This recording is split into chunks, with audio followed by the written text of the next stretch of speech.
Teşekkür buyurmuşlar. Kendilerine hoş geldiniz. Şeref verdiniz diyoruz. Maske takmayan misafirlerimiz varsa lütfen maskelerini...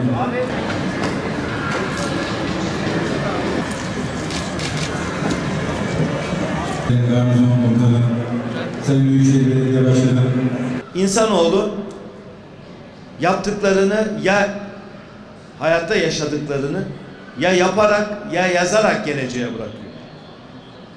Ya yapıyor ya yazıyor. Zaten kültür hayatı iki dinamik üzerine kuruludur. Bir, eski eserleri restore etmek. İki, kültürel mirası kadim insanlar biliyorsunuz.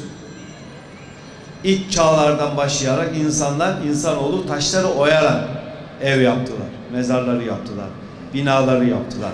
Sonra taşları kese kese binaları yaptılar ve geleceğe yapıları, taşları oyarak, kazarak geleceğe bıraktılar. Onun için biz Kültür Bakanlığı'nın en önemli vazifesi nedir? Kazılar, eski eserler, restorasyonlar, birçok mekan. Kültür Bakanlığı'nın, Turizm Bakanlığı'nın en önemli vazifesi eski eserleri restore etmek. Yani geçmişe şöyle bakıp tecrübeler nelerdi diye sorduğunuzda iki şey çıkıyor önünüze. Bir eski yapılar, bir de yazılanlar. Ve sanat dediğimiz şey şudur. Eski bir binayı dikkate alırsınız. Elbette ki modern malzemeyle, modern ihtiyaçlarla eskiye bakarak, eskinin izlerini taşıyarak gelecek yapılar inşa edersiniz. Ve kültürü sanatla yaşatırsınız.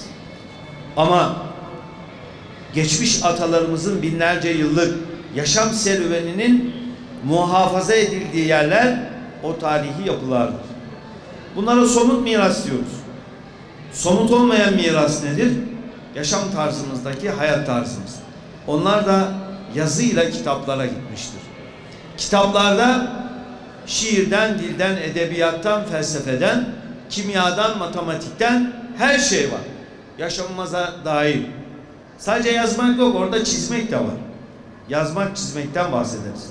Çizilenler de projelerdir, resimlerdir, gravürlerdir. Onlar da hafızamız. Onun için Kültür Bakanlığımızın en önemli genel müdürlüklerinden biri de Yazma Eserler Genel Müdürlüğü'dür. Yazma eserler.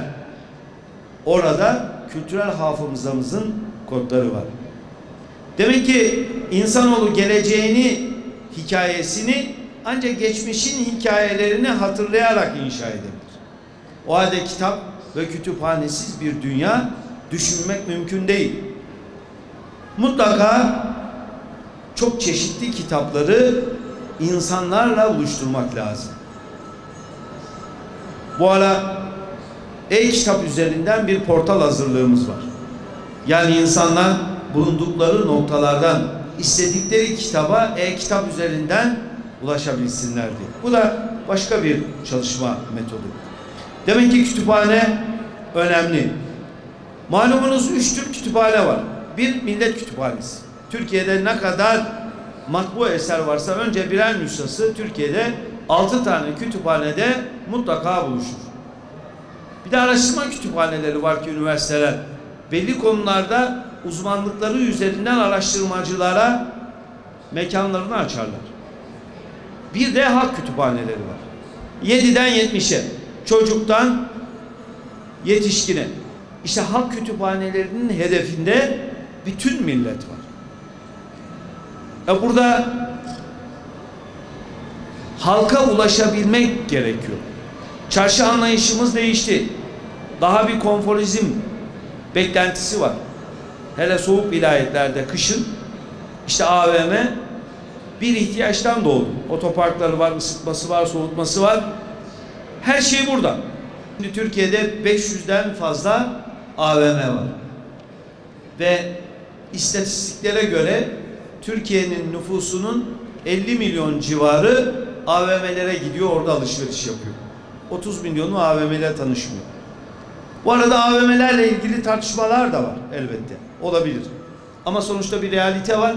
Bu realitede hizmeti milletin ayağına götürmek Cumhurbaşkanımızın bize talimatı. Millet nerede? Her türlü hizmeti onun ayağına götürmek bizim vazifemiz. Tabii şöyle bir soru da var. Acaba kütüphaneye kitap okumaya mı gidiyor gençler? Evet, biliyoruz, büyük bir çoğunluk ders çalışmaya gidiyor. Ama kitapla bir arada olması çok kıymetli. Dersini çalışırken kafasına takılan bir noktada kitaba müracaat etmesi için bir zemin oluşturmak lazım. Onun için AVM'lerde kütüphane yaklaşımımız, gencimiz ders çalışmaya, kafelere gidebilen var, gidemeyen var, gitmek isteyen var, istemeyen var.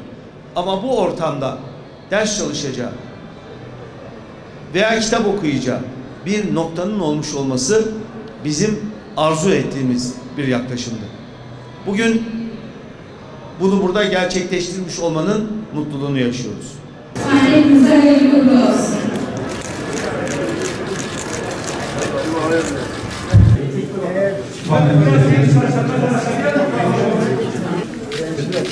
Yani burada gördüğünüz gibi çok şık. Bu Selahattin Başkan yarısından fazla olması. Nasıl gelir? Öbür sefer ya 3 gözler çalışmaya gidiyor, 4. de üye olur. Yani derse gelmiş.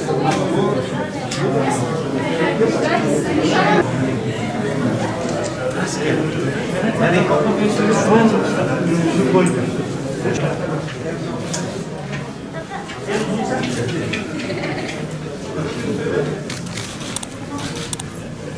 Şurayı tam kapatayım mı?